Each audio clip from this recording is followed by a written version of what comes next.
ಸ್ನೇಹಿತರೆ ನೋಡಿ, ಗಾಯಕ ಸೋನು ನಿಗಮ್ಗೆ ಇದೇನು ಹೊಸದಲ್ಲ. ಸೋನು ನಿಗಮ್ಮು ನಮ್ಮ ಭಾರತದಲ್ಲೇ ಫೇಮಸ್ ಗಾಯಕ, ಸಿಂಗರ್ ಇಲ್ಲ ಅಂತಲ್ಲ. ಇದಕ್ಕೆ ನೋಡಿ, ಸೋನು ನಿಗಮ್ಮು ನೀಡಿರೋ ಹೇಳಿಕೆ ಪ್ರಕಾರ ಇದೇನು ಕಾರಣ ಅಂತಂದರೆ ಕನ್ನಡದಿಂದಲೇ ಪಹಲ್ಗಾಮ್ ದಾಳಿ ಕೂಡ ಮೊದಲೇ ಆಗಿತ್ತಂತೆ. ಈ ಮೂಲಕ ಕನ್ನಡಿಗರನ್ನು ಕೂಡ ಭಯೋತ್ಪಾದಕರಿಗೆ ಹೋಲಿಸಿದ್ದಾರೆ ಅಂತ ಕೂಡ ಇವರು ಸ್ಪಷ್ಟತೆಯನ್ನು ಕೊಟ್ಟಿದ್ದರು ಸೋನು ನಿಗಮ್ ಅವರು. ಆದರೆ ಸೋನು ನಿಗಮ್ ಅವರ ಹೇಳಿಕೆ ಪ್ರಕಾರ ಕನ್ನಡಿಗರ ತೀವ್ರ ವಿರುದ್ಧ ಇದು ವ್ಯಕ್ತವಾಗಿದೆ ಅಂತ ಕೂಡ ಹೇಳಲಾಗ್ತಿದೆ.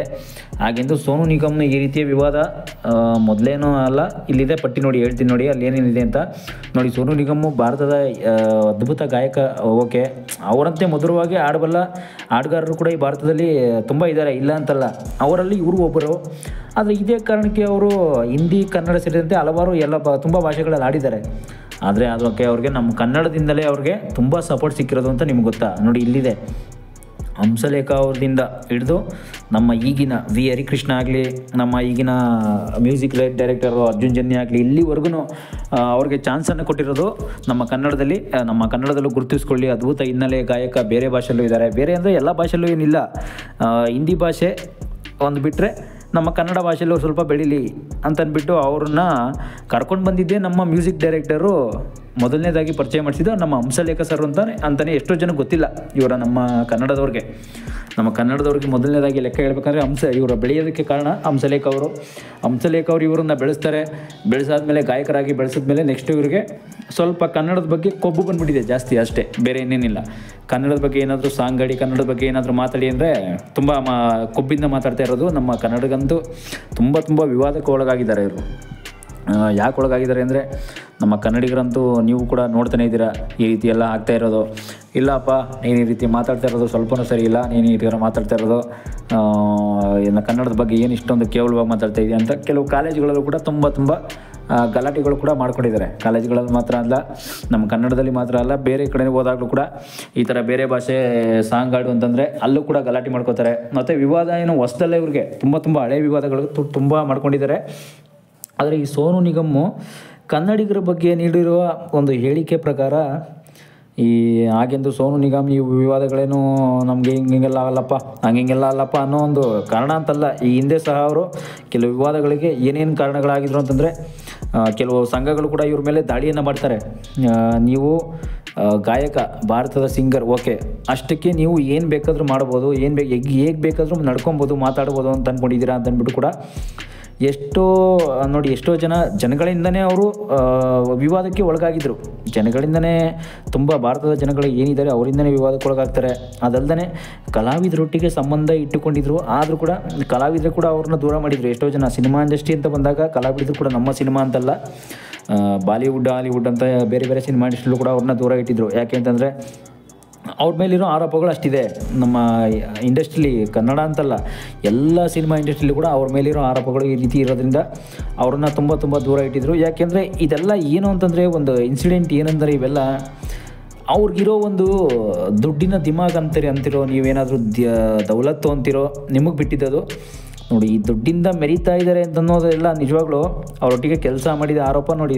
ಸೋನು ನಿಗಮ್ ಮೇಲೆ 2022 ಕೂಡ ಈ ಆರೋಪ ಬಂದಿತ್ತು ನೋಡಿ. ಜನಪ್ರಿಯ ಈವೆಂಟ್ ಆರ್ಗನೈಸರ್ ರಾಜೇಂದ್ರ ಸಿಂಗ್ ಎಂಬುವರಿಗೆ ಕೂಡ ಈ ಸೋನು ನಿಗಮ್ ಒತ್ತಾಯ ಏರಿ ಭಯೋತ್ಪಾದನಾ ಸಂಘಟನೆಗಳಿಗೆ ನಂಟು ಹೊಂದಿರುವ ರಾಕಿ ಮತ್ತು ರೆಹಾನ್ ಸಿದ್ದಿಕಿ ಜೊತೆ ಕೆಲಸ ಮಾಡುವಂತೆ ಕೂಡ ಒತ್ತಾಯಿಸಿದ್ರಂತೆ, ಹಾಗೂ ಕೂಡ ಆರೋಪಿಸಿದ್ರಂತೆ ನೋಡಿ.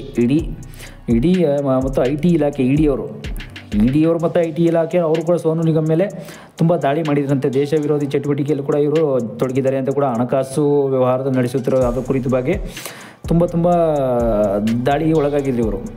ಅದಲ್ಲದೆ ನೋಡಿ, ಈಗ ಪ್ರೆಸೆಂಟು ನಮ್ಮ ಕನ್ನಡ ಇಂಡಸ್ಟ್ರಿ ಅಲ್ಲದೆ ನೆಕ್ಸ್ಟ್ 2017 ಕೂಡ ಸೋನು ನಿಗಮ್ ಆಜಾನ್ ಬಗ್ಗೆ ಮಾಡಿದ ಟ್ವೀಟ್ ಕೂಡ ವಿವಾದ ಆಗಿತ್ತು ನೋಡಿ. ಬೆಳಗಿನ ಜಾವ ಹೇಳ್ಬೇಕಂತಂದರೆ ಮಸೀದಿಗಳು ಕೂಡ ಮೈಕ್ನಲ್ಲಿ ಹಾಕುವ ಆಜಾನನ್ನು ಕೂಡ ಬ್ಯಾನ್ ಮಾಡಬೇಕು ಅಂತ ಕೂಡ ಸೋನು ನಿಗಮ್ ಹೇಳಿದ್ರಂತೆ. ಆ ಟೈಮಲ್ಲಿ ಮಸೀದಿಯಲ್ಲಿ ಆಗ್ತಕ್ಕಂಥ ಏನೇನೋ ಒಂದು ಮೈಕಲ್ಲಿ ಏನು ಮಾತಾಡ್ತಾರೆ, ಹಿಂದಿ ಏನೇನೋ ಒಂದು ಉರ್ದು ಭಾಷೆ ಮಾತಾಡ್ತಾರೆ, ಅದನ್ನು ಬ್ಯಾನ್ ಮಾಡಬೇಕು ಅಂತ ಗೂಂಡಾಗಿರಿ ನಡೆಸೋದು, ಮತ್ತು ಏನೇನೋ ಹಿಂದೂ ಪರ ಸಂಘಟನೆಗಳ ವಿರುದ್ಧ ಕ್ರೂರವಾಗಿ ನಡ್ಕೊಳ್ಳೋವಂಥದ್ದು, ಏನೇ ಆಗಲಿ ಈ ರೀತಿ ಎಲ್ಲ ತುಂಬ ಒಂದು ಸ್ವಲ್ಪ ಏನೋ ತಲೆ ಕೆಟ್ಟೊಂಥರ ನೋಡಿ. ಒಬ್ಬ ಗಾಯಕ, ಒಬ್ಬ ಫೇಮಸ್ ವ್ಯಕ್ತಿ ನಮ್ಮ ಭಾರತದಲ್ಲೇ ಈ ರೀತಿ ಮಾಡ್ಕೋತಾರೆ ಅಂತಂದರೆ ಇವ್ರಿಗೆ ಯಾವ ಥರ ಒಂಥರ ಇದಿರಬೇಕದು. ಅಂದರೆ ಒಬ್ಬ ಗಾಯಕ ಆಗಿ, ಹಿನ್ನೆಲೆ ಗಾಯಕ ಅಂತಂದರೆ ಏನೋ ಒಂದು ಒಬ್ಬ ಫೇಮಸ್ ವ್ಯಕ್ತಿ, ನಮ್ಮ ಭಾರತದ ಪ್ರತಿಷ್ಠೆಯ ವ್ಯಕ್ತಿ, ಜನಗಳನ್ನ ಮನಸ್ಸು ಗೆದ್ದಿದ್ದಾರೆ ಅಂದರೆ, ಮತ್ತೆ ಮನಸ್ಸನ್ನು ಸೋಲ್ತಾರೆ ಅಂತಂದರೆ ನೋಡಿ, ಮನಸ್ಸನ್ನು ಗೆದ್ದಿರುವ ಜನಗಳನ್ನು, ಅಭಿಮಾನಿಗಳನ್ನು ಮನಸ್ಸನ್ನು ಗೆದ್ದಿದ ಮೇಲೆ ಅವರು ಯಾವ ಥರ ಇರಬೇಕು, ಅವರ ವರ್ತನೆ ಬಿಹೇವಿಯರು ಯಾವ ಥರ ಇರಬೇಕು ಅನ್ನೋದು ಇವ್ರಿಗೆ ಗೊತ್ತಿಲ್ಲ ಸ್ಪಷ್ಟವಾಗಿ. ಮೊದಲನೇದಾಗಿ ಹೇಳ್ಬೇಕಂದ್ರೆ ನೋಡಿ, ಮುಂದೆ ವಿವಾದಕ್ಕೆ ತುಂಬ ಒಳಗಾದ್ಮೇಲೆ ನಮ್ಮ ಕನ್ನಡದಲ್ಲೂ ಕೂಡ ವಿವಾದಕ್ಕೆ ಆಗ್ತಾರೆ. ಅದರಲ್ಲೂ ಕೂಡ ನಮ್ಮ ಕನ್ನಡದವರು ಕೂಡ ಬೆಳೆಸಿ ಹೋಗ್ತಾರೆ ಇವ್ರನ್ನ, ಬೇರೆ ಇನ್ನೇನಿಲ್ಲ. ನಮ್ಮ ಕನ್ನಡದಲ್ಲೂ ಕೂಡ ತುಂಬ ಸಾಂಗ್ಗಳೆಲ್ಲ ಆಡಿ, ಹಿಟ್ ಸಾಂಗ್ಗಳನ್ನೆಲ್ಲ ಆಡಿ ಇಲ್ಲಿಂದನೂ ಕೂಡ ಹೆಸರು ಮಾಡಿ ಹೋಗ್ತಾರೆ. ಹೆಸರು ಮಾಡಿದ್ಮೇಲೆ ಇನ್ನೂ ಕೂಡ ವಿವಾದಕ್ಕೊಳಗಾಗ್ತಾರೆ ಇವರು. ಇಲ್ಲೂ ಕೂಡ ಹೆಸರು ಮಾಡ್ಕೋತಾರೆ, ಇಲ್ಲೂ ಕೂಡ ವಿವಾದಕ್ಕೊಳಗಾಗ್ತಾರೆ. ನೋಡಿ, ಪದೇ ಈ ಥರ ಒಬ್ಬ ಫೇಮಸ್ ಸಿಂಗರ್, ಗಾಯಕ ವಿವಾದಕ್ಕೆ ಒಳಗಾಗ್ತಾನೆ ಅಂತಂದರೆ ನೀವು ನಂಬಲೇಬೇಕು ಈ ಮಾತನ್ನು. ಯಾಕೆ ಅಂತಂದರೆ ಪದೇ ಒಬ್ಬ ಫೇಮಸ್, ಅವನು ಯಾರೇ ಇರಲಿ, ಸಿಂಗರ್ ಅಂತಲ್ಲ, ಅದು ಯಾರೇ ಆಗಿರಲಿ, ಯಾರು ಒಬ್ಬರು ಫೇಮಸ್ ವ್ಯಕ್ತಿ ಅಂತ ಬಂದಾಗ, ಅದು ನಮ್ಮ ಭಾರತದಲ್ಲಾಗಲಿ, ನಮ್ಮ ಕರ್ನಾಟಕದಲ್ಲಾಗಲಿ, ನಮ್ಮ ಒಂದು ಜಿಲ್ಲೆಯಲ್ಲಾಗಲಿ ಒಬ್ಬ ಫೇಮಸ್ ಸೆಲೆಬ್ರಿಟಿ ಆಗಿದ್ದಾನೆ ಅಂತಂದರೆ ಅದನ್ನು ಉಳಿಸ್ಕೊಂಡು ಹೋಗ್ಬೇಕು ಅವರು. ಅದೇನೇ ಅವ್ರಿಗೆ ಒಂದು ತಲೆ ಮೇಲೆ ತಲೆ ಬೀಳಿ ಅವಮಾನ ಆಗಲಿ, ಕೆಲವೊಂದು ಸಲ, ಒಂದು ಸಲ 2 ಸಲ ಅವಮಾನಗಳು ಬರ್ಬೋದು, ಅವಮಾನಗಳು ಬರುತ್ತೆ, ಒಂದೊಂದು ಸಲ ಸನ್ಮಾನಗಳು ಬರುತ್ತೆ, ಅದು ಇದ್ದದ್ದೇ. ಆದರೆ ಈ ಸನ್ಮಾನ ಪಡೆಯೋದಿದೆಯಲ್ಲ, ಅದು ತುಂಬ ಕಷ್ಟ ಇದೆ. ನೋಡಿ, ಪದೇ ಅವಮಾನಗಳು, ಪದೇ ಅವ್ರಿಗೆ ಕೆಟ್ಟ ವಿವಾದಗಳು ಬರ್ತಾಯಿದ್ರೆ ಅವ್ರವ್ರಿಗೆ ಸನ್ಮಾನ ಕೂಡ ಕಮ್ಮಿ ಆಗುತ್ತೆ ಅನ್ನೋದು ಕೂಡ ಹೇಳ್ಬೋದು ನೋಡಿ ಸ್ಪಷ್ಟವಾಗಿ. ಈ ಸೋನು ನಿಗಮ್ ಕೂಡ ಆ ರೀತಿ ಮಾಡ್ಕೊಂಡಿದ್ದಾರೆ. ಮತ್ತು ಇನ್ನೊಂದು ಏನಂತಂದರೆ, ಸೋನು ನಿಗಮ್ ತಮ್ಮ ಮಗ ಗಾಯಕ ಆಗಬೇಕು ಅಂತ ಕೂಡ ತಮಗೆ ಇಷ್ಟ ಇಲ್ಲ ಅಂತ ಕೂಡ ಹೇಳ್ಕೊಂಡಿದ್ರು. ಒಂದೊಮ್ಮೆ ಆ ಥರ ಆತ ಗಾಯಕ ಆದರೂ ಕೂಡ ಸಹ ನಮ್ಮ ಭಾರತದಲ್ಲೂ ಕೂಡ ಗಾಯಕ ಆಗೋದು ಬೇಡ ಅಂತ ಕೂಡ ಈ ದೇಶದ ಬಗ್ಗೆ, ನಮ್ಮ ದೇಶದ ಬಗ್ಗೆ ಕೂಡ ಸಹನೆ ಇಲ್ಲ ಅವ್ರಿಗೆ. ನಮ್ಮ ದೇಶದ ಬಗ್ಗೆನೇ ಕೆಟ್ಟದಾಗಿ ಮಾತಾಡಿದ್ರಂತೆ ಈ ಸೋನು ನಿಗಮ್. ಆದರೆ ನೋಡಿ, ಈತನಿಗೆ ಏನಾದರೂ ನಮ್ಮ ದೇಶದವರೇ ಆಗಿ ನೋಡಿ, ಈ ಥರ ತಲೆಗೆಲೆ ಕೆಟ್ಟಿದೆಯಾ ಇಲ್ಲ ಬೇರೆ ಇನ್ನೇನಾದರೂ ಆಗಿದೆಯಾ ಅಂತ ಗೊತ್ತಿಲ್ಲ. ನೋಡಿ, ನಮ್ಮ ದೇಶದಲ್ಲೇ ಇವರು ಗಾಯಕ ಆಗೋದು ಬೇಡ ಅಂತ ಹೇಳ್ತಿದ್ದಾರಂತೆ. ನೋಡಿ, ನಮ್ಮ ದೇಶ ನಮ್ಮ ಹೆಮ್ಮೆ ಅಂತ ಕೂಡ ಎಷ್ಟು ಜನ ಹೇಗೆಲ್ಲ ಮಾಡ್ತಾರೆ. ನಮ್ಮ ಕನ್ನಡ ಅಂತಲ್ಲ, ನಮ್ಮ ಯಾರೇ ಆಗಲಿ, ನಮ್ಮ ದೇಶ ಅಂತ ಬಂದಾಗ ಗಾಂಧೀಜಿ ತಮ್ಮ ಹಿಡಿದು ಎಲ್ಲರೂ ಕೂಡ ಎಷ್ಟೆಷ್ಟು ತುಂಬ ವ್ಯಕ್ತಪಡಿಸ್ತಾರೆ ನೋಡಿ, ನಮ್ಮ ಕನ್ನಡ ಅಂತ ಇಂಡಸ್ಟ್ರಿ ಅಂತ ಬಂದಾಗ. ಈ ಟೈಮಲ್ಲಿ ಇವ್ರಿಗೆ ಏನಾಗಿತ್ತು ಈ ಥರ ನೋಡಿ, ನಮ್ಮ ಭಾರತ ಏನೇ ಆಗಲಿ, ನಮ್ಮ ಭಾರತ ಇಂಡಿಯಾ ಅಂತ ಬಂದಾಗ ಎಷ್ಟು ಹೆಮ್ಮೆ ಪಡ್ತೀವಿ. ಏನಾದರೂ ನಮ್ಮ ಒಬ್ಬ ಫೇಮಸ್ ವ್ಯಕ್ತಿ ನಮ್ಮ ಇಂಡಿಯಾದಲ್ಲಿ ಸಂಗೀತ ಕ್ಷೇತ್ರದಲ್ಲಿ, ಸೋನು ನಿಗಮ್ ಕೂಡ ಈ ಥರ ಏನೋ ಒಂದು ಫೇವರಿಸಮ್ ಅಂತ ಇದ್ದಾರೆ ಅಂತಂದಾಗ ಎಷ್ಟು ಹೆಮ್ಮೆ ಪಡ್ತೀವಿ ನಮ್ಮ ಇಂಡಸ್ಟ್ರಿಯಲ್ಲಿ. ಯಾವುದೇ ಇಂಡಸ್ಟ್ರಿ ಆಗಿರ್ಬೋದು, ಎಷ್ಟು ಫುಲ್ಲು ಕ್ಲೋಸಿಂದ ಮಾತಾಡ್ತೀವಿ, ಎಷ್ಟು ಸೆಲ್ಫಿಗಳು ತೊಗೋತೀವಿ ಅವ್ರ ಹತ್ರ. ಹೋಗಿ ಸೆಲ್ಫಿ ಮಾತ್ರ ಅಲ್ಲ, ಒಂದು ಫೋಟೋ ಸೆಲ್ಫಿ ಮಾತ್ರ ಅಲ್ಲ, ಅವ್ರ ಹತ್ರ ಆಟೋಗ್ರಾಫ್ ತೊಗೋತೀವಿ. ಆಟೋಗ್ರಾಫ್ ತೊಗೊಳೋದ್ರಿಂದಾಗಲಿ ಎಲ್ಲ ಕೂಡ ತೊಗೊಂಡಾಗ ಅವ್ರಿಗೂ ಕೂಡ ನೋಡಿ, ನಮ್ಮ ಭಾರತದಲ್ಲೇ ಬೆಳಿಬೇಕು ಅಂತ ಅನ್ನೋದು ಬಿಟ್ಟು ಬೇರೆ ದೇಶದಲ್ಲಿ ಹೋಗಿ ಸಿಂಗರ್ ಮಾಡಬೇಕು ಅಂತ ಒಂದು ಪ್ಲ್ಯಾನ್ ಇಟ್ಕೋತಾರೆ ಅಂದರೆ ಏನಿದು ಅರ್ಥ ನಿಜವಾಗ್ಲೂ. ನೋಡಿ, ಅದರಲ್ಲೂ ಕೂಡ ಈ ಸೋನು ನಿಗಮ್ಮು ನೋಡಿ, ನಮ್ಮ ಕನ್ನಡ ಅಂತ ಬಂದಾಗ ಇಲ್ಲಿ ಬೆಂಗಳೂರಿನ ಕಾಲೇಜಲ್ಲಿ ಕಾರ್ಯಕ್ರಮ ಭಾಗಿಯಾಗಿತ್ತಂತೆ. ಅಲ್ಲಿ ಸೋನು ನಿಗಮ್ ವಿದ್ಯಾರ್ಥಿ ಒಬ್ಬ ಕನ್ನಡ ಆಡುವಂತ ಕೇಳಿದಾಗ ನಾನು ಕನ್ನಡ ಆಡಲ್ಲ ಅಂತಂದ್ಬಿಟ್ಟು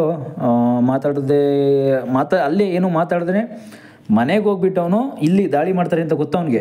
ನೋಡಿ, ಅಲ್ಲಿ ತೀವ್ರ ನಮ್ಮ ಕನ್ನಡಿಗರು ಆಕ್ರೋಶಗೊಳ್ತಾರೆ ಅಂತ ಗೊತ್ತಿದ್ದು ಮನೆಗೆ ಹೋದ್ಮೇಲೆ ನಾನು ಕನ್ನಡದಲ್ಲಿ ಮಾತಾಡಲ್ಲ ಅಂತ ಇನ್ಸ್ಟಾಗ್ರಾಮಲ್ಲಿ ಹಂಚ್ಕೊಳ್ತಾರಲ್ಲ, ಇವ್ರಿಗೆ ಎಷ್ಟು ದುರಂಕಾರ ಅಂತನ್ನೋಕ್ಕಿಂತ ಕೆಲವ್ರಿಗೆ ನೋಡಿ, ದುಡ್ಡು ಅಂತ ಅನ್ನೋದಿದೆಯಲ್ಲ, ಆ ದುಡ್ಡು ಅನ್ನೋದು ಒಬ್ಬ ಮನುಷ್ಯನ ಎಲ್ಲಿಗೆ ಬೇಕಾದ್ರೆ ಕರ್ಕೊಂಡು ಹೋಗ್ಬಿಡುತ್ತೆ. ಎಲ್ಲಿಗೆ ಅಂತಲ್ಲ, ಎಲ್ಲಿ ನೀನು ನಿಜವಾಗ್ಲೂ ಅವ್ರನ್ನ ಏನೋ ದುಡ್ಡು ಮಾಡಿದ್ದಾರೆ ಅಂದರೆ ಸಾಕು, ಅವ್ರು ಆಗಲೇ ಎಲ್ಲೋ ಹೋಗ್ಬಿಡ್ತಾರೆ. ಏನೋ ಅವರು ಬೆಳೆದು ಬಂದ ಹಾದಿ ಮಾತ್ರ ಅಲ್ಲ, ಇನ್ನು ನಡೀತಾ ಇರೋ ಹಾದಿ ಮಾತ್ರ ಅಲ್ಲ, ಅವರೆಲ್ಲ ಹೋಗ್ಬಿಡ್ತಾರೆ ನಿಜವಾಗ್ಲೂ. ಕೆಲವರೆಲ್ಲ 3 10 ಮದುವೆ ಆಗೋದು, 3ರಿಂದ 10 ಮದುವೆ ಆಗೋ ಮಾತ್ರ ಅಲ್ಲ, ಕೆಲವರೆಲ್ಲ ಇಟ್ಕೊಳ್ಳೋದು ಕಟ್ಕೊಳ್ಳೋದು ಆಗಲಿ ಅವ್ರವ್ರ ಪರ್ಸ್ನಲ್ ವಿಷಯನೇ ಅದು, ಇಲ್ಲ ಅಂತಲ್ಲ. ಆದರೆ ಇನ್ನು ಕೆಲವರಂತೂ ದುಡ್ಡಿದ್ರೆ ಸಾಕು, ನಾವು ಇಡೀ ಪ್ರಪಂಚನೇ ಕೊಂಡ್ಕೋಬೋದು, ಇಡೀ ಪ್ರಪಂಚನೇ ಆಳ್ಬೋದು ಅಂತ ಏನೇನೋ ಮಾಡಕೊಳ್ತಾರೆ.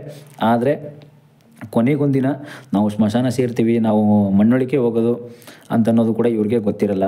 ನೋಡಿ, ಈ ಸೋನು ನಿಗಮ್ ಕೂಡ ಅದೇ ಥರನೇ, ಏನೋ ದುಡ್ಡು ಜಾಸ್ತಿ ಆಗಿರಬೇಕು ಮೋಸ್ಟ್ಲಿ ಎಲ್ಲ, ಏನೋ ಅವ್ರು ಕಷ್ಟಪಟ್ಟು ಸಂಪಾದನೆ ಮಾಡಿದ್ದು ಅಂತಿರೋ, ಇಲ್ಲ ಅವರು ಇಷ್ಟಪಟ್ಟೆ ಏನೋ ಲಂಚದ ರೀತಿನೋ, ಇನ್ನೊಂದು ಲಂಚ ಅಂತ ಬರಲ್ಲ ಇಲ್ಲಿ, ಏನೋ ಕೊಳ್ಳೆ ಹೊಡೆದಿದ್ದಾರೆ ಏನೋ ಗೊತ್ತಿಲ್ಲ. ಆದರೆ ದುಡ್ಡಿನ ದಿಮಾಕಿನಿಂದ ಈ ರೀತಿ ಎಲ್ಲ ಮಾತಾಡಿರೋದು ಅಂತ ನಾನಂತೂ ಹೇಳಕ್ಕೆ ಇಷ್ಟಪಡ್ತೀನಿ, ಬೇರೆ ಇನ್ನೇನಿಲ್ಲ. ಈತನಿಗೆ ದುಡ್ಡಿನ ದಿಮಾಕು ಜಾಸ್ತಿ ಇದೆ. ಅದರಿಂದ ನಮ್ಮ ಭಾರತದಲ್ಲೂ ಕೂಡ ತುಂಬ ಈತ ವಿವಾದಕ್ಕೆ ಒಳಗಾಗ್ತಾ ಇದ್ದಾನೆ. ಅದರಲ್ಲೂ ಕೂಡ ನಮ್ಮ ಭಾರತದಲ್ಲೇ ಈತ ಫೇಮಸ್ ಗಾಯಕ ಆಗಿರೋದು ಒಂದು ಒಳ್ಳೆಯದೇ ಇದು, ಇಲ್ಲ ಅಂತಲ್ಲ. ಅವ್ರ ಮಗನೂ ಕೂಡ ನಮ್ಮ ಭಾರತದಲ್ಲೇ ಮಾಡ್ದೇ ಬೇರೆ ವಿದೇಶಕ್ಕೆ ಕರ್ಕೊಂಡು ಹೋಗಿ ಸಿಂಗರ್ ಮಾಡ್ತಾರೆ ಅಂತಂದರೆ ಇದನ್ನು ನಿಜವಾಗ್ಲೂ ನಂಬೋದಾ? ನೋಡಿ, ನೀವೇ ಕಾಮೆಂಟ್ ಮಾಡಿ ನೋಡೋಣ. ನೆಕ್ಸ್ಟ್ ವೀಡಿಯೋದಲ್ಲಿ ಈತನ ಬಗ್ಗೆ ನೋಡೋಣ ಸ್ನೇಹಿತರೆ.